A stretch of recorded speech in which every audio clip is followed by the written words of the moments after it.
या चैत्र नवरात्रि में, शरदीय नवरात्रि में, आषाढ़ी नवरात्रि में, आदिक पौष नवरात्रि में हम जगत जननी जगदम्बा की जब स्थापना करते हैं, या हम नूतन घर का प्रवेश करते हैं, या गणेश जी की स्थापना करते हैं, या कोई दुकान को प्रवेश करते हैं, या कोई शुभ कार्य करने के लिए अग्रण्य होते हैं, तो हम कलश की स्थापना क्यों करते हैं? आज शिव महापुराण में शुरुआत में अपन शिव और पार्वती की यही संवाद को लेकर चलते हैं। आखिर कलश में ऐसा क्या है? कलश के अंदर आखिर ऐसा क्या विराजमान है कि 33 कोटि देवता उस कलश के अंदर आकर बैठ जाते हैं? महाराज,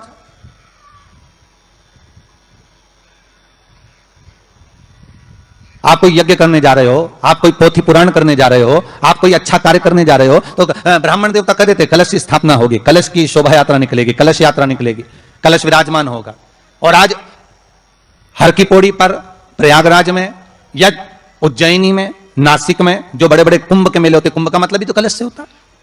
उसकी महत्वता क्यों है? उस कुंभ की, उस घड़े की महत्वता कहां से प्रकट हो गई?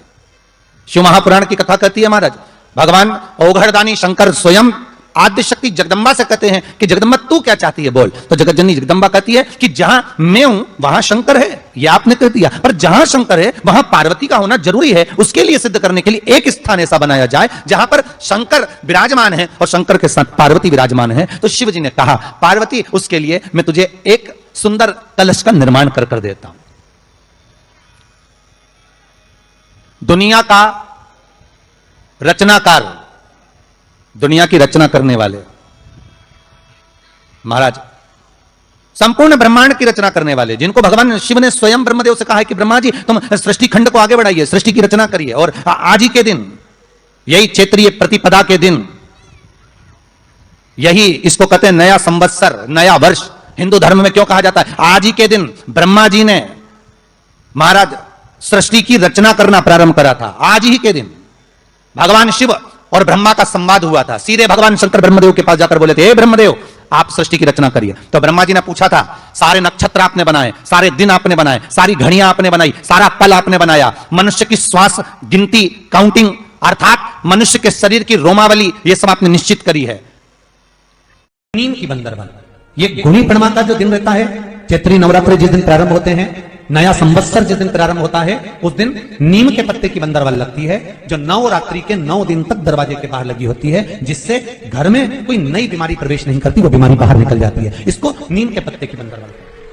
मैं बेटा बेटियों से कहूंगा, नवयुवक बच्चों से कहूंगा, अगर आप कंपटीशन एग्जाम में बैठ रहे हो, अपनी पूरी मेहनत करो, पूरा परिश्रम करो, रात दिन एक करो और लगे रहो। और 9 दिन तक नवरात्रि में 9 लाल फूल की 9 पंखड़ियां या 9 कोई भी चावल लाल कलर में कर कुंकू में कर अगर मां जगत जननी के मंदिर में नहीं जा सकते, मां भीड़ रहे, तो शिवलिंग की जो जलाधारी है, जहां पानी गोल घूमता है, इस जलाधारी पर कहीं पर भी नवरात्रि में 9 दिन तक या तो लाल फूल की पंखड़ी 9 या 9 चावल के दाने लाल कलर कुंकू में, लाल चंदन में उस स्थान पर चढ़ाना प्रारंभ करो। 9 दिन के बाद तुम्हें 15 दिन और निकलेंगे, उसके बाद तुम्हें खुद लगेगा कि तुम्हारी जॉब, तुम्हारी नौकरी तुम्हारा बाबा ने लगाया है। नवरात्रि में जितनी शंकर की आराधना कर सकते हो उतनी करो। शंकर की आराधना करने से नवरात्रि में शक्ति का बल बढ़ता है। शक्ति का क्यों गुरुजी नवरात्रि में शंकर जी की आराधना क्यों करना चाहिए? हमने कहा अगर माता रानी से जो मांगना है तुम्हें, अगर तुमने नवरात्रि में शिव जी की आराधना करिए, शंकर की कथा सुनिए, शंकर की आराधना करिए, शिव स्तुति करिए, शंकर को एक लोटा जल चढ़ाया, मां आद्य शक्ति तुम्हारे पर कृपा करेगी। क्यों? क्योंकि जिस स्थान पर शिवलिंग रखा होता है और जो हस्त कमल है वो मां पार्वती, जगत जननी, दुर्गा, भवानी है। जब हम जल चढ़ाते हैं, मां आद्य शक्ति अम्बा जगदम्बा 64 योगिनियों पर वो जल चढ़ जाता है और जगत जननी नवरात्रि में प्रसन्न हो जाती है। वो जल की इतनी महत्वता है। आद्य शक्ति को प्रसन्न करना है, नवरात्रि में शिव जी को जल चढ़ा।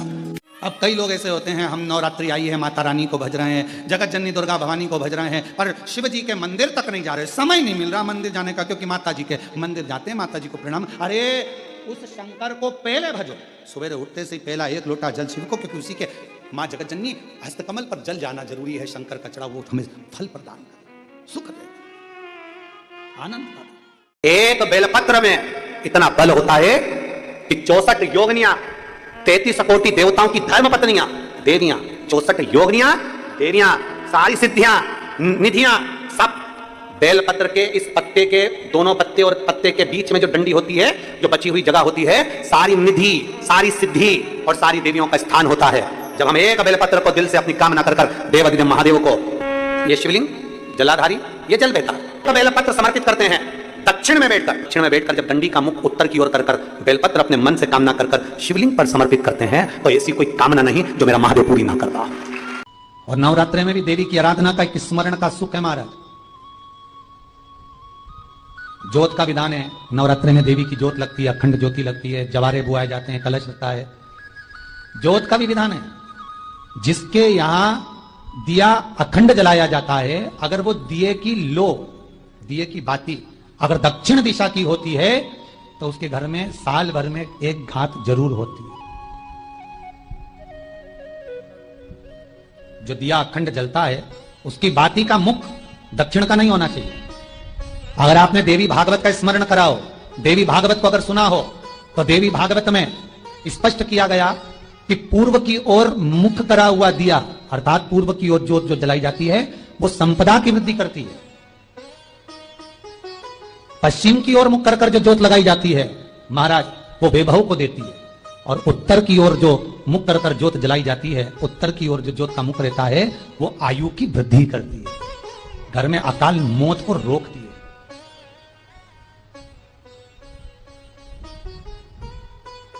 नवरात्रि का जो भाव तत्व है उसको भी अच्छे से समझ लेना। दक्षिण की ओर ज्योत ना लगाएं, अगर आपको लगाना है पूरब की लगाएं, पश्चिम की लगाएं या उत्तर की लगाएं। और जितने दिन महारानी जगदम्बा जगत धात्री दुर्गा भवानी, अब की बार माता जी घोड़े पर आई है, हर बार देवी बदल बदल के आती है, इस बार जो नवरात्रे आए वो घोड़े के आए। तो घोड़े पर जो देवी जी आती है वो समृद्धि को देने वाली आती है, लक्ष्मी की वृद्धि करने वाली आती है। जैसी घोड़े की रफ्तार होती है उस रफ्तार से लक्ष्मी घर में आती है। तो ये मत सोचना कि कोरोना महामारी ने हमको नीचे गिरा दिया या कोरोना महामारी ने रोक दिया, कमाई के स्रोत रोक दिया, धन रोक दिया, चिंता मत करना। मेरी मां जगत जननी दुर्गा भवानी अब की बार घोड़े पर आई है, साल भर में इतना धन दे देगी कि आपने पीछे के 4 साल में नहीं कमाया होगा, इतनी मेरी मां भंडार भर देगी। ये घोड़े पर आई है, कोई साधारण नहीं हो सकता। देवी भागवत में स्पष्ट किया गया, जब जगदम्बा मगर पर आती है उसका भाव अलग है, और जगदम्बा जब हाथी पर आती है उसका भाव अलग है, और जगदम्बा जब घोड़े पर आती है तो जगत को समृद्धिवान बना देती है, वैभव में कमी नहीं आती। अभी भले दुनिया के लोग अभी रोते हैं कि पैसा नहीं आ रहा, कोरोना महामारी ने सब तोड़ दिया, रोक दिया, पर चिंता ना करना, मेरी मां अगर घोड़े पर आई है तो उसका सुख आपको जरूर मिलेगा। एक जरासी मिट्टी की दुकान भी अगर आप खोल कर बैठेंगे तो चांदी और सोना के बराबर कमाएंगे, इतना धन देगी वो मारा, साधारण नहीं है मेरी माता। तात्विक सुख का आनंद देने वाली, लाभ तत्व प्रदान करने। और नवरात्रि में भी अगर आपकी कोई कामना है, आपकी अगर इच्छा है, आपका मन है, तो जगतजननी की आराधना करो।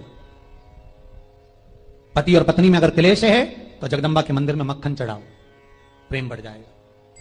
आपको लगता है कि पति कोई अन्य स्त्री से लगा हुआ है या परिवार टूट रहा है, तलाक तक पहुंच गया है, तो माता के मंदिर में आप ध्वजा लगवाइए, उस ध्वजा पर मक्खन लगाकर लगवाइए, आपको लाभ मिलेगा। महाराज यदि आपको लगता है कि बच्चे बहुत ज्यादा अपशब्द बोल रहे हैं, मुंह चला रहे हैं और प्रेम नहीं रख रहे, तो माता के मंदिर में लाल पुष्प, लाल चंदन और लाल चूड़ी मां को समर्पित करिए, प्रेम बढ़ेगा। बच्चा कभी आप जी से कम नहीं बोलेगा, प्रेम की भाषा निकलेगी मुझसे। मां जगतजननी की आराधना, जगदम्बा की उपासना। नवरात्रि में 9 दिन में से कोई एक दिन ऐसा ले लो जिस दिन कन्याओं का भोजन कराओ, साथ में उनको लाल चुनरी ओढ़ाओ या कोई लाल वस्त्र, लाल पूजन की सामग्री उनको दो, सुख मिलेगा, आनंद है। केवल नवरात्रे व्रत करने से पूर्ण नहीं होते, केवल नवरात्रे 9 दिन तक भूखे रहने से पूर्ण नहीं होते, केवल नवरात्रे नवरात्रि तक जागने से पूर्ण नहीं होते, केवल नवरात्रे घर में ज्योत जलाने से पूर्ण नहीं होते, केवल नवरात्रे 9 दिन तक जवारे बोने से पूर्ण नहीं होते, केवल नवरात्रे 9 दिन तक कलश स्थापना से पूर्ण नहीं होते। नवरात्रे पूर्ण जब माने जाते हैं जब आप घर में रहने वाली नारी का आदर करना प्रारंभ कर दो, प्रत्येक कन्या में, प्रत्येक बच्ची में तुम्हें मां जगत जननी का स्वरूप नजर आने लगे और आप स्त्री को सम्मान देने लगे, आदर करने लगे, तो समझना कि नवरात्रि सिद्ध हो गए, नवरात्रि में आपकी साधना सिद्ध हो गई। क्यों बोते हैं? उसको बोने का कारण क्या है? केवल कोई कहे कि हम ठाकुर जी को भजते हैं, भगवान कृष्ण को भजते हैं, कोई कहे हम तिरुपति बालाजी को, नारायण को भजते हैं, कोई कहता है कि हम हरि विट्ठल को, पांडुरंगा को भजते हैं, हमारे यहाँ हम इनको भजते हैं तो जवारे नहीं बोते। ना ना, पुष्टि मार्गी है, ठाकुर जी की सेवा करने वाला है, उसके यहाँ भी 9 दिन जवारे बोए जाते हैं। रामानुज संप्रदाय से जुड़ा हुआ है, नारायण की पूजन कर रहा है, उसके घर में भी जवारे बोए जाते हैं। पांडुरंगा हरि विट्ठल की उपासना कर रहा है, उसके घर में भी जवारे बोए जाते हैं। जवारे का महत्व हमारे यहाँ शास्त्र कहता है। क्या महत्व है उसका? क्या फल है उसका?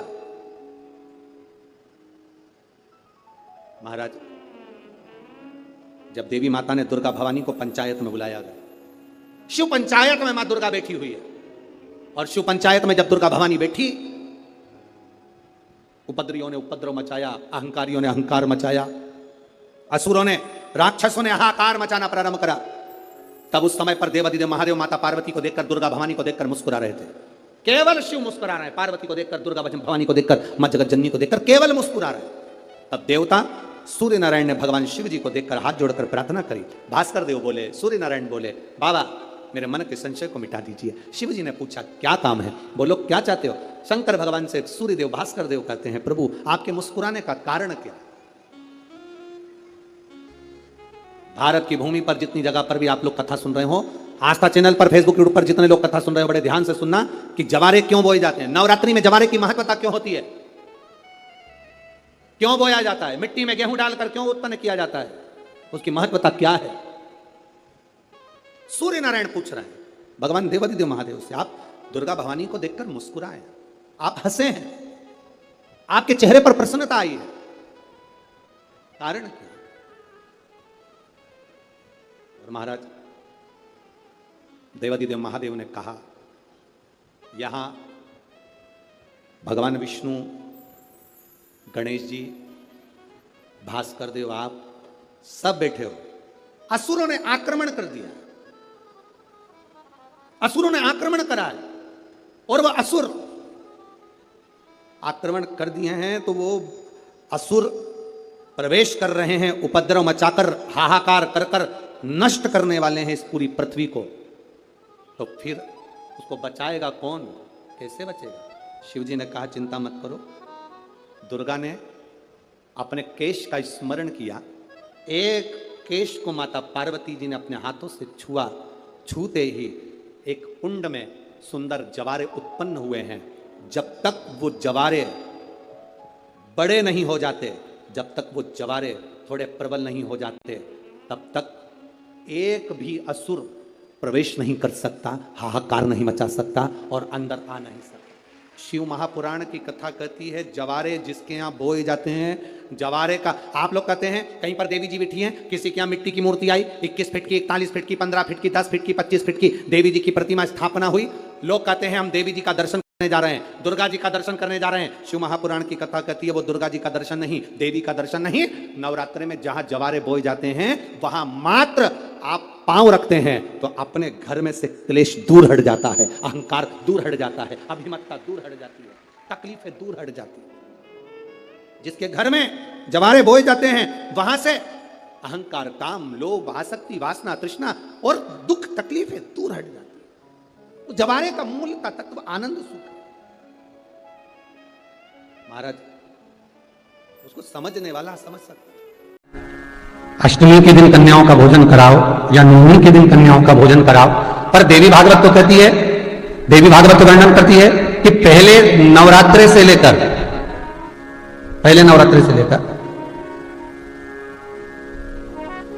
नौवीं तिथि तक जितने दिन देवी के होते हैं, प्रत्येक दिन में आप किसी भी दिन कन्याओं का भोजन करा सकते हो, पहली रात्रि से लेकर, पहला दिन से लेकर।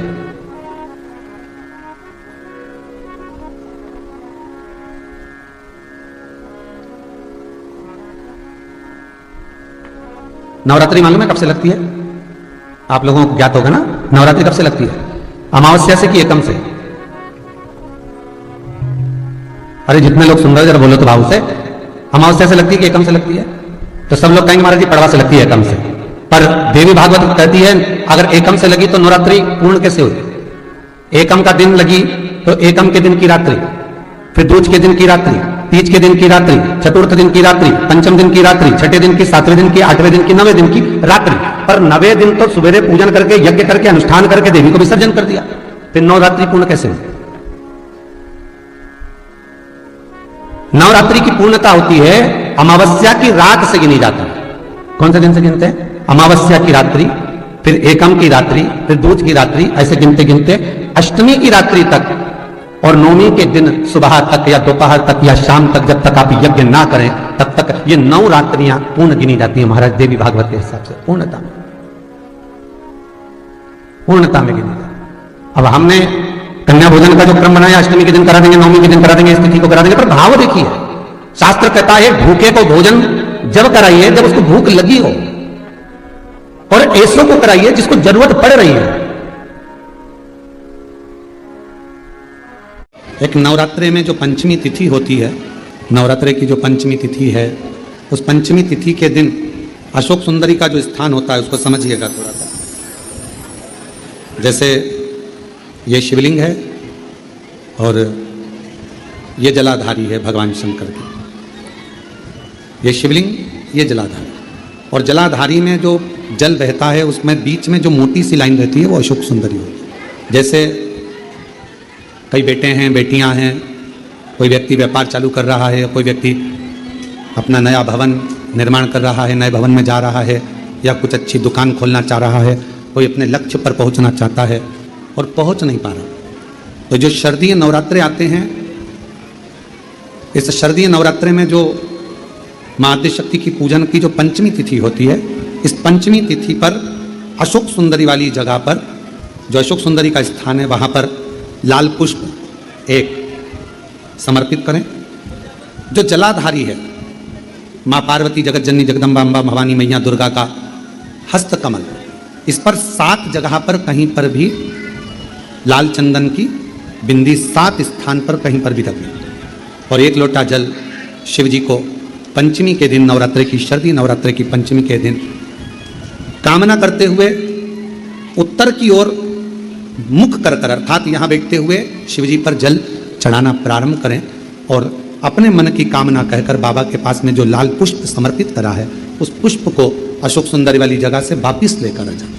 जिस लक्ष्य को आप पाना चाहते हो, अच्छी पढ़ाई कर रहे हो, खूब अध्ययन कर रहे हो, खूब मेहनत कर रहे हो, खूब पढ़ रहे हो, कोई दुकान खोल रहे हो, व्यापार चालू कर रहे हो, कोई नया कार्य चालू कर रहे हो, उस पुष्प को अपने स्पर्श कर कर या उस पुष्प का दर्शन कर कर आप एक बार जाकर देखो, आपको उस मंजिल तक माँ आद्य शक्ति दुर्गा भवानी शिव पहुंचा कर शंकर दे। और एक निवेदन करूं आप लोगों से कि बन सके दुर्गा सप्तशती का पाठ अगर करते हो या दुर्गा सप्तशती को आप पढ़ते हो, तो हिंदी का उसमें नीचे लेख आते रहते हैं, बहुत सारे वर्णन आते हैं, उसका भी पढ़ेंगे तो उसमें बहुत सारी बातें आपको बहुत अच्छी अच्छी, देवी भागवत में, दुर्गा सप्तशती में, इनमें बहुत सुंदर सुंदर कल्याण का, यदि गीता प्रेस गोरखपुर से जो कल्याण निकलती है, उस कल्याण का यदि देवी अंक अगर आप पढ़ेंगे माता दुर्गा भवानी पर, बड़ा सुंदर, उसमें भी बहुत सी चीज़ें हैं, माँ आद्य शक्ति की आराधना की, साधना की, पूजन की पद्धति, बहुत सुंदर, उसका ध्यान करें। शिव से कुछ अगर भगवान शंकर की हम आराधना कर रहे हैं, भगवान शंकर से अगर हम कुछ पाना चाह रहे हैं, तो भगवान शिव की सबसे पहले उससे साधना करो, शिव को पहले अपना बनाओ।